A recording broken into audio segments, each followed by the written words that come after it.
மிதன ராசிக்காரர்களுக்கு 5ஆம் இடத்து பூர்வ புண்ணிய ஸ்தானாதிபதினு சொல்லக்கூடிய சுக்கிரன், இவர்களுக்கு 10ஆம் இடம்னு சொல்லக்கூடிய கர்மஸ்தானம், தொழில் ஸ்தானம் மீனத்துல போய் உச்சமடைவது இவர்களுக்கு மிகப்பெரிய பாக்கியம். ஆனா பாருங்க, தன்னுடைய சொந்த ராசியாதிபதினு சொல்லக்கூடிய புதனே போய் அந்த வீட்டுல தொழில் ஸ்தானத்துல நீச்சம் அடைகிறார். அதனாலதான் அந்த தடுமாற்றம். இவங்களுடைய அறிவு திருடப்படுவதற்கு, இவங்க இன்னொருத்தருக்கு உதவிகரமா இருப்பதற்கு காரணமே இந்த ராசியாதிபதி போய் அந்த வீட்டுல தொழில் ஸ்தானத்துல நீச்சம் அடைகிறார், குருவோட வீட்டுல.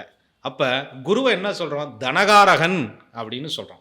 தொழில் 10ஆம் இடத்துக்கு ஆதிபத்தியம். இவங்க பெட்டி கடை வச்சிருந்தாலும் சரி, உச்சமான ஐடி கம்பெனி வச்சிருந்தாலும் சரி, நகைக்கடை வச்சிருந்தாலும் சரி, கம்யூனிகேஷன் ஸ்கில் இருந்தாலும் சரி, எங்கேயோ ஒரு வழியில இவங்க வந்து பேசி திறமையாக சம்பாதித்து விடுவார்கள். ஆனா அது பெரிய செல்வமா பெறுகிறதுக்கு, புண்ணியத்தினுடைய அளவை கூட்டிக்கிறதுக்கு சில வழிபாடு முறைகளை கடைபிடித்தாலே ஐயா சொன்ன மாதிரி புண்ணியத்தினுடைய பலன் கூடிக்கிறோம்.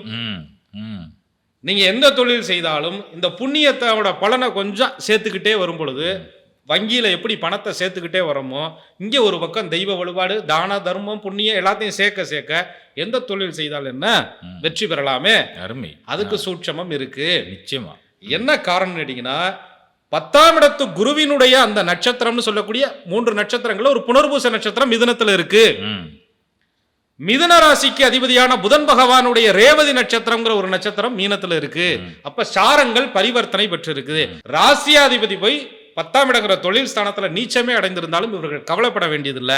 அதுல நீசபங்கம் அப்படின்லாம் நிறைய விதிகள் இருக்கு, ராஜயோகங்கள்லாம் இருக்கு. அதெல்லாம் பார்த்து முடிவு பண்ணிக்கலாம். இருந்தாலும் 10ஆம் இடத்து தொழில் ஸ்தானாதிபதினு சொல்லக்கூடிய குருவை, குரு பகவானை பலப்படுத்துவதன் மூலியமாக இவர்கள் தொழில்ல கொடி கட்டி பறக்கலாம்.